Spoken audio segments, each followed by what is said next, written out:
Do you feel like your core switches on and keeps your spine stable when you run, jump, or dance around? Or do you feel that your arms and legs have a mind of their own? And do you even know what the core is? Because today we're going to have a deep dive into the transverse abdominis muscle, the deepest abdominal muscle that we've got. I find it an interesting thing with the core, because if it's stable, you can see somebody when they're running along the side of the road and they're doing a nice stable jog. It's that person that runs along with their arms and legs dangling all over the place. I think, oh, I'm sure that that's their core that's not switching on. And I had somebody that came in for Zumba when I used to work as a Zumba instructor, and she would come in each time and I'd watch her as she did the moves. And when we would go to the side, so doing little steps to the side and everything's so stable through the torso, and she would just be kind of this sort of thing as she went to the side, and she really didn't have any control over that torso. We started to work on her core, and it was amazing how those moves then started to get nice and strong with everything that she did. So let's have a bit more of a dive into the transverse abdominis. So the first exercise we're doing is just lying on the floor. We're going to keep our neutral back there, so keep the little arch in your back. We're going to breathe in. As we breathe in, we're going to draw this tummy out. So we're going to abdominal breathe. So from here, we're going to breathe in.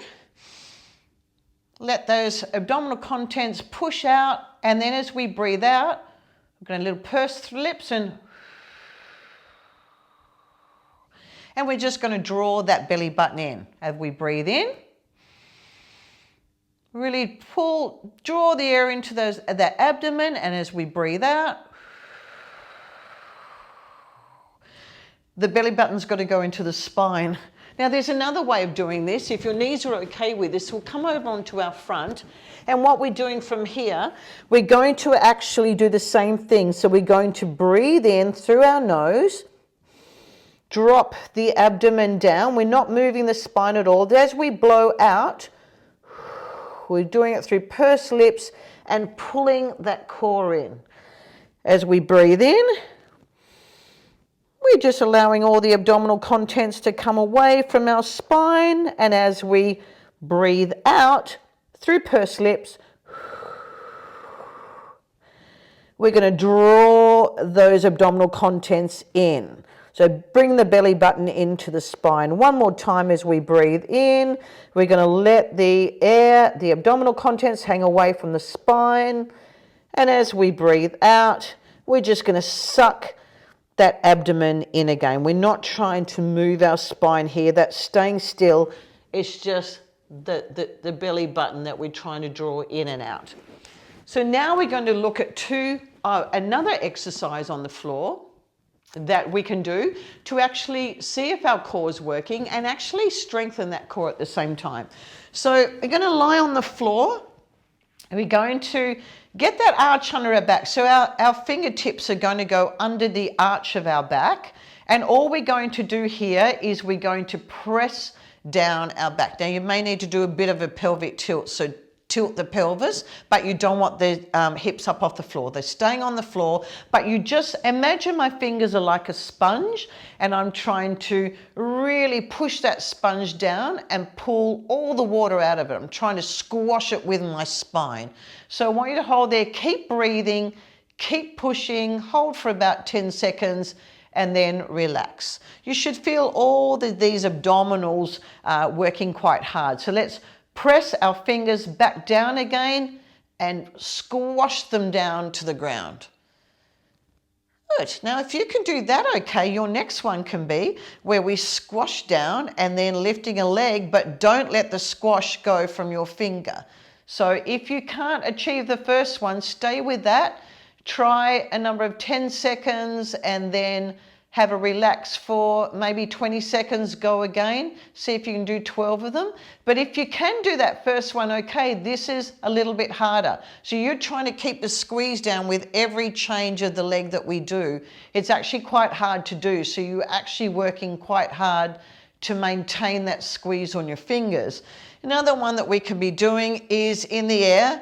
in a bridge position, and then we take those fingers under again. This is a lot harder for only those of you that have achieved the earlier ones, okay? We're going to press that belly button down and then try and take a foot down to the floor and then the other foot down to the floor.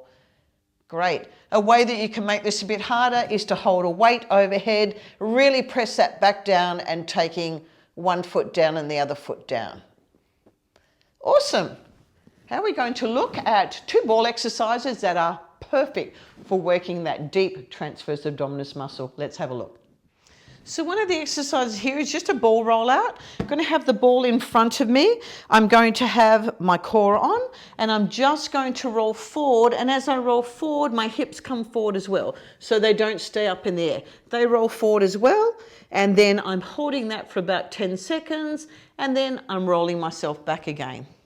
Let's go again. Core is on. I'm bringing those hips down and holding here for about 10 seconds and taking it back. Now, if you want to work a little bit harder, we can do the alphabet or just some small circles. So I'm going to come forward with this one and I'm just taking some little circles side to side. And it's just making my core work that little bit more. If you start to feel this in your back, go back again. You know your core's gone off and you probably don't have it activated at the time. Now, another one that we're going to do is on top of the ball. This may be a bit hard for some of you, so stick with this one if the second one is too hard. So this next one that I'm doing, I'm coming over the ball until the ball's under my knees. Now we can bring those knees in if you want from here. We can take that ball out a bit further so the ball's more under my shins, and bring that in. Making sure that when we extend that we don't drop the hips down here. So they're staying up in the air, just drawing that in and bring it out. Now, if we want to work this a little bit harder, we can bring these knees around in a circle and bring them back around the other way. Keeping that core on the whole time, and you'll feel those abdominals working. Just make sure when you straighten out again that you don't drop those hips down. And I hope that you found those helpful. Let me know in the comments below what you think and if you can achieve any of those. Sometimes people find that the ball is too unstable for them, but it's certainly a great one for building that core. So have fun with it and let me know how you go.